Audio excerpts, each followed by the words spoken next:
çfarë do të diskutojmë me ekspertin për çështjet të sigurisë, zotin Drezan Shala, që është këtu në studio. Mirë se erdha.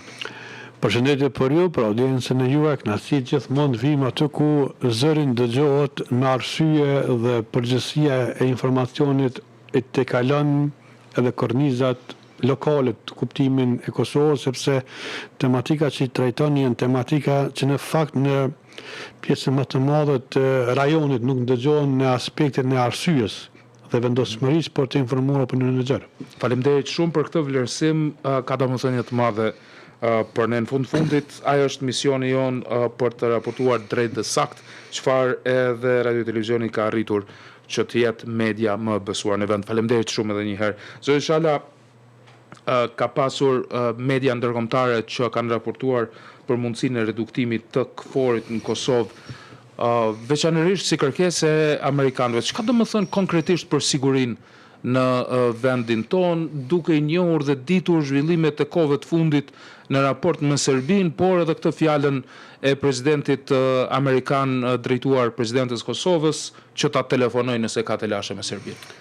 Ndëgjoj, ne do duhet të rikthejmë vëmendjen e audiencës. Hiç më pak para disa muaj ne kemi biseduar në studion tonë rreth nismës së atij regionalizimit ushtarak. Pra Kroacia, Shqipëria, Kosova, të cilët janë promotor të një koncepti të ri NATO 3.0, e cila në dokumentet e NATO deri në 2030 do duhet që të formohen dhe formsohen në aspektin substancial regionalizimi ushtarak i vendeve rajonale, pra në kuadër në Ballkan, në Baltik, në pjesën e Skandinavisë, Evropën juglindore, Evropën qendrore. Dhe bara dhe përgjithësia ndal nga pjesa e amerikane, e cila ishte e betonizuar që nga përfundimi i luftës së dytë botërore tutje, që t'i jepet përgjithësia vendeve përkatëse në rajonet e tyre. Prandaj në konceptin NATO 3.0, faktikisht Kosova ka arritur stazhin e saj të evaluimit substancial, e cila bazohet në planin 10 vjeçar, ku në fazën e tretë të këtij planit është pikërisht investimet në aspektin e materieve dhe materialeve dhe mjeteve të ndryshme ushtarake për të përmbushur misionin dhe mandatin i cili ka derivuar nga 2019 tutje, që është mandat mbrojtës për territorin e Republikës Kosovës, dhe dal nga dal me hyrjen e Kosovës në këtë aleancën trilaterale të regionalizimit rajonal të Ballkanit Perëndimor, ku edhe vendet e tjera që Bullgaria, sipas gjitha gjashave, po tentohet edhe Maqedonia e Veriut të futet në këtë aleancë, pavarësisht vështirësive dhe interferime që po vijnë nga ana e ndikimit hibrid të Serbisë brenda qeverisë aktuale, por njëkohë që edhe Malnezi po tentohet që të futet në kuadër kësaj marrëveshje, ashtu edhe Bosnia Hercegovina. Jo keni parë gjatë muajit kaluar ka patur një takim mes shefave të shtabit në Porto Romano të Durrësit, ku ishin prezent këto shtete që i potencova, dhe është biseduar pikërisht për këtë koncept, dhe ky koncept e ka një mesazh të qartë. Mesazhi që rajoni i Ballkanit Perëndimor është duke u shndruar në një vend stabil i sigurisë. Dhe pikërisht në këtë rajonin stabil të sigurisë, si është derivat i punës sistematike që bëhet nga aktorët strategjik dhe përcaktues të geopolitikës botërore, nga Shtetet e Bashkuara të Amerikës, Britania e Madhe, Gjermania, Franca, është arritur që në konceptet e caktuara diplomatike brenda Aleancës Veriatlantike bisedohet një çështje. Çështja e minimizimit të fuqisë ushtarake në rajonet ku operon NATO-ja, për të përqendruar dhe orientuar këtë kapacitet humano-teknik në rajonet të cilat janë destabilizuese apo në fazën e kritike të një përshkallëzimit përkatës. Dhe kjo është një mesazh pozitiv, progresiv për Republikën e Kosovës dhe për rajonin të anësi. Pse jemi rritë dhe pjek mjaftueshëm? Sepse ne kemi tani kapacitetet jo vetëm për të pranuar sigurinë, po jemi në gjendje për të ofruar sigurinë. Dhe ky seriozitet institucional ushtarak, por dhe mekanizma të tjerë të sigurisë është Policia e Kosovës, Agencioni Kosovar Inteligjencës në fushat e tyre, gjithë secila, ka arritur një profesionalizëm të dukshëm, një profesionalizëm i cili tejkalon madje edhe standardet rajonale. Dhe pikërisht në këtë fazë, në këtë orientim, është biseduar, pavarësisht nga Departamenti i Luftës në Amerikë, është thënë që nuk ka ndonjë planifikim konkret,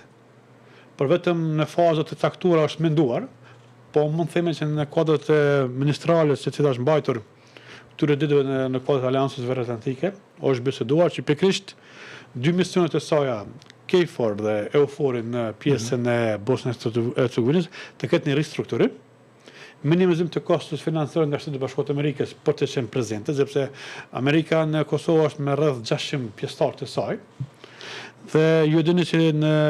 Make America Great Again, pra në platformën politike të presidentit Trump, është pikërisht zotimi i tij para taksapaguesve amerikanë që do të minimizoj prezencën ushtarake dhe shpenzimet financiare federative jashtë në territorit amerikan. Jo vetëm është atakuar Kosova, e cila ka një bazë amerikane, po më shumë është atakuar pjesa e Shtetit Bashkuar e Gjermanisë, dhe se vetëm në Gjermani janë mbi 16 baza amerikane.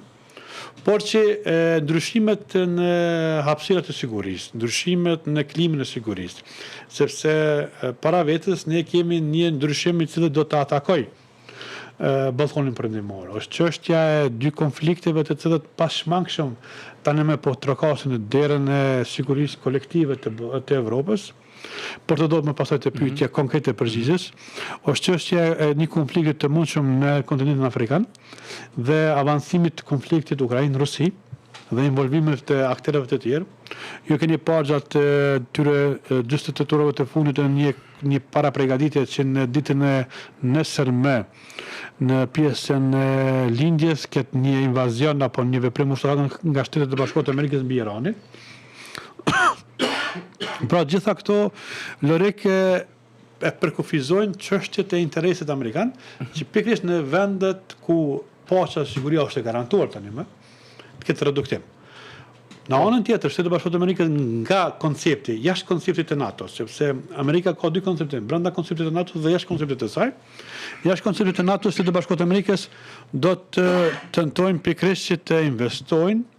në Shqipëri, në Kosovë dhe në Bullgari në periudhën deri në 2029-2030 për të rritur dhe forcuar kapacitetet e nevojshme apo pjesë të cilat janë të pambuluara deri më tani nga nevoja apo nga kërkesa apo nga mundësia nacionale. Prandaj deri atëherë ne do të kemi forcë kompatibile.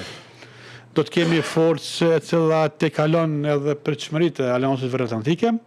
dhe hyrja e Kosovës në nivelin politik në kuadër të bordit të paqes është treguese qartë që Kosova po rrokton në hapa të sigurt. Ju dini se para disa muajve ka qenë një mision i planifikuar që të jetë pjesë përbërëse të forcat sigurisë të Kosovës në Siri, por si mungesë të një ngërshit politik që ka kapluar Kosovën më shumë se një vit, është pamundësuar që të krijohet mundësia përmes Kuvendit të dërgohen forcat tona në Siri, që ndoshta edhe dërgimi i forcave tona në Siri do kishte me përçuar një mesazh edhe të vendet mosnjohëse brenda Aleancës Veriatlantike që në anëtarët e Bashkimit Evropian, që Kosova është çështje faktike, është çështje reale. Ju keni pa me 17 shkurt kapacitetet tona, kuadratet tona të ushtrisë, të cilat janë pjesë përbërëse dhe derivojnë nga regjimentet, nga njësitë të ndryshme relevante të specializuara, pjesa më e madhe me standardet e Shtetit të Bashkuara të Amerikës. Pra mund të themi që në nivelin rajonal, në leadershipin ushtarak, ne kemi arritur kapacitetet tona ekuivalente, sepse regjimentet FSK-s, të cilat janë krijuar për gjatë këtyre 10 viteve, po nikosisht nga 3 ushtrime të Defender Europe në pjesën evropiane, Kosova ka arritur që të validoj njësitë e saja me standardet më të larta nga Shtetet e Bashkuara të Amerikës. Prandaj mund të themi që në leadershipin rajonal, sa përket standardeve dhe doktrinave ushtarake,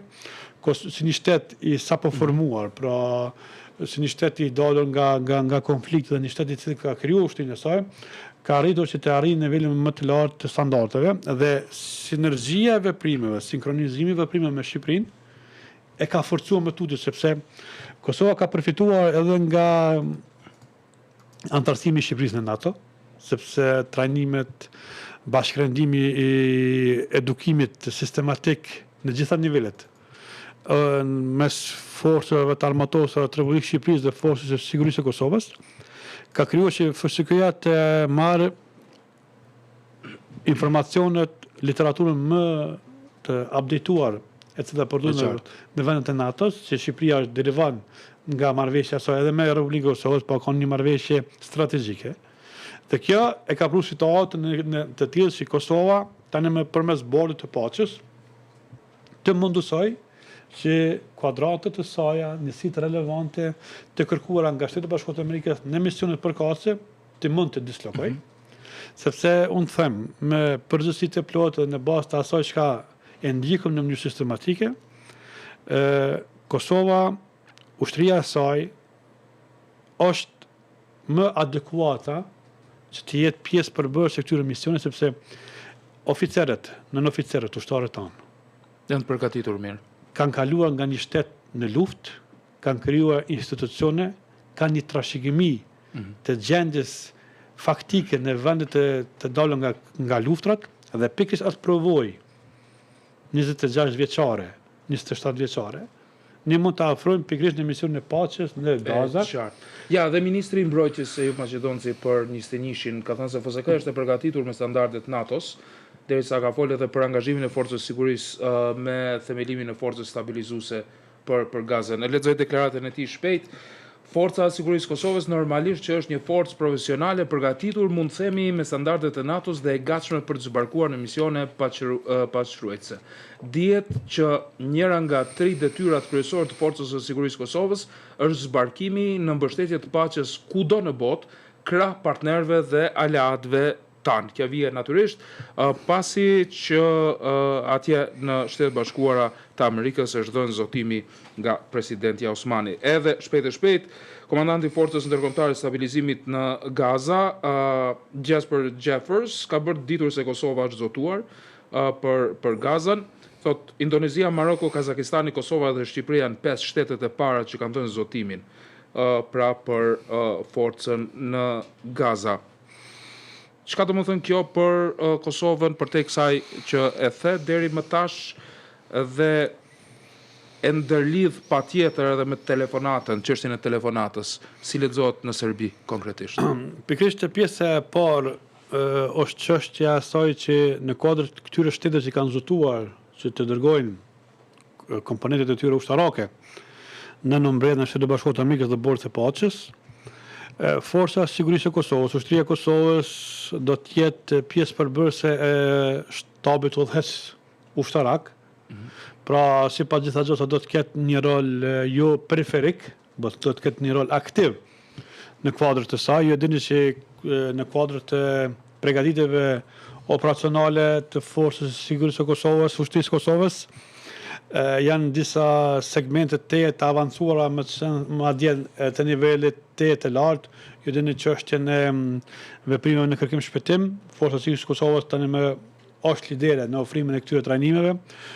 pjesë të ndryshme sa i përket diminimit. Ju dini se pjesa e Gazës ka edhe mjete të pa eksploduara dhe eksperjenca dhe përvoja do të jetë rëndësishme. Njëkohësisht në kuadër të kësaj eksperiencë dhe përvoje do të ketë edhe pjesa e edukimit të ushtrisë së re brenda Palestinës, sepse në Gaza do të formohen institucionet e reja, do të ketë edhe mbështetje të vendeve të ndryshme në segmentin e policisë dhe në segmentin e ushtrisë, sepse do të krijohet një ushtri moderne, një ushtri demokratike në planin strategjik nga Bordi i Paqes. Dhe në këtë segment Forca e Sigurisë së Kosovës, Shqipëria dhe vendet tjera mund të ofrojnë pikërisht eksperiencët e tyre, provojnë e tyre. Dhe imagjinoni në aspektin vizual në një nga, sepse nuk do të jetë një mision i shkurtër, po do të jetë një mision sipas gjitha gjasave në planin afat mesëm do të jetë 10 vjeçar. Pra në një nga këtyre 10 viteve që kemi para të atë mision të udhëheq një nga oficerët tanë do të jetë e jashtëzakonshme dhe do të jetë treguese e punës dhe përkushtimit intensiv që është bërë brenda forcës. A na ndihmon në raport me NATO-n? Pikërisht pjesëmarrja e segmentit ushtarak në misionet të ndryshme ndërkombëtare, duke ditur edhe një element esencial sepse Bordi i Paqes derivon nga një rezolutë nga Kombët e Bashkuara. Në kuadër të kësaj rezolute të Kombëve të Bashkuara, ju di që ekziston një rezolutë për 1244 mbi Republikën e Kosovës si prokurorat ndërkombëtar, që është sponsorizuar nga vendet të ndryshme, dhe që Kosovë nuk e njohin si shtet e pavarur demokratik, sepse nuk është pranuar shkaku i vendeve të përhershme të Këshillit të Sigurisë së Kombeve të Bashkuara, por që ushtria e shtetit që ata nuk e njohin, në kuadër të Bordit të Pasës, është në një mision në mandatin e OKB-s. Është me një fjalë është subjektiviteti ndërkombëtar i Republikës Kosovës. De facto i pranuar. De facto i pranuar. De jure është çështje e cila do duhet diskutuar në nivelin e ndikimit, por megjithëse në kuadër të Bordit të Pasës kemi shumë shtete që nuk e njohin Kosovën, po janë aleatë të Serbisë, mendoj që do të ketë një ndryshim të mendimet dhe perceptimit, sepse aty do të jemi të gjithë në një tavolinë me të drejtë vote të barabartë. Dhe madje edhe Rusia pjesë përbërëse saj do ndihmon të jashtëzakonisht shumë që të ketë një presion i trysni ndaj Rusisë përmes Shtetit Bashkuar të Amerikës, që proksi saj, pra ai fëmijë i lasdruar që është Serbia në mënyrë sistematike që të krijojë problematika, të vedisohet dhe të edukohet në formën se si mund të edukohet. Sa i përket deklarimit që potencove të mesazhet që dhe dha në mënyrë eksplicite që në rast se telefonatës, nëse ka probleme më thirrni. Keni probleme me Serbinë, mund të më telefononi. Pra, më qartë, më argumentuese, më vendimmarrëse dhe vendimtare, nuk di se si do të ishte një qëndrim nga lideri botëror në aspektin politiku ushtarak që është Shteti i Bashkuar të Amerikës. Pra është një mesazh për Serbinë se ndër të tjerë thotë që çfarëdo veprimi juaj në drejtim të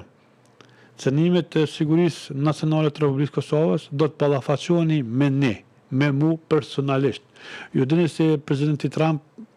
është pragmatik në veprimet e saj, e ka dëshmuar në pjesën e Venezuelës, e ka dëshmuar në pjesën e Iranit. Pra në momentin se cënohet interesi amerikan, cënohet interesi strategjik i sigurisë kombëtare të Shtetit Bashkuar të Amerikës, sepse siguria kombëtare e Amerikës nuk kufizohet në brezin kufitar të saj, po siguria kombëtare e Shtetit Bashkuar të Amerikës është në çdo cep të globit. Në shumë se cënohet siguria kombëtare e Shtetit Bashkuar të Amerikës me një intervenim të saj brenda Republikës Kosovës, brenda konceptit dhe të strategjisë e cilën tani më ka dalë re korridori 8, ku edhe Kosova bën pjesë në kodin të këtij korridori 8, të NATO-s, pra shteti i rëndësishëm për aspektin logjistik, Shteti Bashkuar të Amerikës do ta godasin mu në zemër të Beogradit, sepse ju e dini se gjatë muajit prill të vitit kaluar ka pasur një tentativë të veprimeve të një nga regjimentet të ushtrisë së Serbisë në drejtim të Republikës Kosovës, ku më pastaj në muajin maj të 2025 një shkarkim të një generali të ushtrisë së Serbisë, i cili ishte dekoruar nga struktura paralele në Republikën e Kosovës në pjesën veriore për mbështetjen në mënyrë sistematike dhe pikërisht ai general i cili ishte përjashtuar apo kërkuar ndërheqje nga presidenti Trump në drejtim të presidentit Aleksandar Vučić, ishte si rezultati asaj që kishte një planifikim konkret, të cilën e dëshmoi edhe presidenti Trump që unë kam ndalur një luftë i cili ishte në proces e përgatitjes sipër për të zbatuar në Republikën e Kosovës. Prandaj, veprimet e tilla, mesazhet e tilla janë garancë që Kosova tani më nuk do duhet të kthehet nga e kaluara, nuk do duhet të harrojë të kaluarën, po duhet të punojë për të tashmen, që ardhmja të jetë pjesë përbërëse e mekanizmave të tillë dhe ne në një periudhë, ndoshta pas 20-30 viteve, të themi që forca e sigurisë Kosovës, në atëherë forca armatose e Republikës Kosovës, do të jetë lidere në bashkërendim doktrinar, vizionar, strategjik me Shtetin e Bashkuar të Amerikës, si leadershipe në ballkonin perëndimor, së bashku me aleatët aktual të atij regionalizimit ushtarak që përmenda Kroacinë dhe Shqipërinë. Tani ligjërisht nuk është punë e kryer kjo, sepse duhet edhe kuvendi ta thotë fjalën e vet. LDK-ja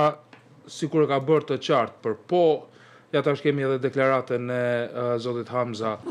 kryetarit të Partisë Demokratike të Kosovës, se pas një rezervë e përkrah këtë zotim për Bordin e Paqës, nëse mund të lexoj mes rreshtash edhe këtë deklaratën e ministrit Maqedonci, se një nga detyrat kryesore të FSK-s është zbarkimi në mbështetje të paqes kudo në botë krah partnerëve dhe aleatëve, atëherë qëndrimi i politikës kosovare është i përbashkuar në këtë raport. Padyshim se mu më bëhet qefi dhe e mirëpres një qëndrim të pjekur politik, Lorik, sepse një do duhet të kuptojmë një gjë. skena politike nganjëherë është e kontaminuar në Republikën e Kosovës nga qëndrime ndoshta diametralisht të ashpërta njëra me tjetrën. Por që në kontekstin e interesave nacionale, kombëtare, do duhet këtë një unifikim të tillë, që është rasti me dërgimin apo dislokimin e forcave të tona në një mision të tillë, po edhe për çështjet e tjera nacionale të interesit vital të Kosovës. Do duhet këtë një harmoni dhe një frymë e tillë të një mbështetje absolute për Republikën e Kosovës, sepse një mbështetje për Kosovën nuk është një mbështetje për X apo Y subjektin politik, por është mbështetje për shtetin. Prandaj sipas gjitha gjasave, në momentin që kërkohet nga Kuvendi i Republikës Kosovës që të miratojë votimin që të kemë dislokim do të jetë unanimisht përjashto listën serbe, cila ka një qëndrim të ashpër, ka një qëndrim të Beogradit brenda institucionit të Republikës Kosovës, dhe mendoj që në këtë segment ne do duhet që të vazhdojmë tutje, të tregojmë seriozitetin, por njëkohësisht ju kujtohet në një nga paraqitjet e ish komandantit të FSK-s, i cili ndër të tjerë është general Rahman Rama, i cili ka potencuar që në 2013-2014 ne vetë se kishim arritur kapacitetet tona ushtarake të FSK-s, pra, por që deri në 2017-2018 nuk është parë ndonjë lëvizje nga faktori ndërkombëtar, sepse ishte parë me skepticizëm se a do duhet paranojë FSK-ja në një mision të ri, në një mandat të ri, por pjekuria e leadershipit, qëndrueshmëria ushtarake asoj kohë, po edhe politike, dhe avancimet, sepse një gjë mund të themi që nga themelimi i ushtrisë së Kosovës, pa FSK-s, ka patur një unifikim dhe një unitet të spektrit të zyrë politik në Republikën e Kosovës, dhe ky unifikim i spektrit të zyrë mbi elementin ushtarak e ka ndihmuar pikërisht të jemi këtu ku jemi tani. Dhe kjo do duhet ne të na bëjë të reflektojmë politikisht, ndoshta në aspektin politik ditor mund të humbash ndonjë pozicion, por në aspektin e zyrë strategjik, mbështetja e kauzës të institucioneve të tona, vitale të Republikës Kosovës, do duhet të jetë pa kompromis, e pa rezervë, dhe kështu të arrihet që Kosova në arenën ndërkombëtare të frymëzoj një forcë demokratike, por njëkohësisht të dëshmoj vetën në kuadratët të saj ushtarake dhe elementet të saj që mund të ofrojë një përvojë të tyre në kuadrat të mekanizmave të ndryshme të cilët mund të shërbejnë për paqe dhe siguri. Ai përbashkoi presidentja Osmani politikanët e Kosovës në raport me bordin e paqes, apo thjesht ajo qëlloi në krye të detyrës edhe këta të tjerët e donë të mirën e vendit, si thuash? Unë kam një qëndrim ndoshta pak më të ashpër, sepse unë mendoj ndryshe, sepse për mua individët në procesin e tanësisë nuk do duhet fare të përmenden si një merit individuale. Sepse Kosova ka ekzistuar pa këta politikanë, edhe në kohën e okupimit. Por klasa politike ka evaluar në proceset të ndryshme kohore dhe influencimi pozitiv brenda mekanizmave krijues, çlirimtar, krijues, formues dhe avancues në kuadrat e komponentës ndërkombëtare që tash pretendojnë për të qenë pjesë e NATO-s. Individët nuk do duhet të shohim vetëm si individ si emra të përvetshëm, por ne do duhet ta shohim në kuadrantit apo në pikpamjen e një presidenti i vendit, kryeministri i vendit, ministri i mbrojtjes, partitë opozitare. Sepse sot mund të jetë X, Y president, nesër mund mos të jetë, mund të jetë dikush tjetër. Por misioni mandatues institucional do duhet të jetë ai që është. Unë mendoj se presidenti i vendit, zonja Osmani Sadriu, ka kryer punën për të cilën ka mandat dhe mision, pa si komandante supreme e forcës sigurisë së Kosovës dhe si unifikuese në bazë të edhe vendimit të gjykatës kushtetuese që e përfaqëson në nivelin politikën e jashtme përfaqëson presidentja. Unë mendoj që ka bërë mirë që është parafruar dhe ka hyrë në kuadrat të bordit për paqe, sepse kështu do jep të mundësi dhe do jep refleksion pozitiv avancimet më të tjeshme ushtarake të forcës së sigurisë së Kosovës apo ushtrisë së Kosovës në periudhën e afërt dhe të largët strategjik për forcën. Zë Shalet, falenderoj shumë që erdhe sot dhe i ndave bindjet, përshtypjet, përvojat dhe ato që ju i dini me gjithë shikuesit tanë. Faleminderit shumë. Merci, faleminderit shumë.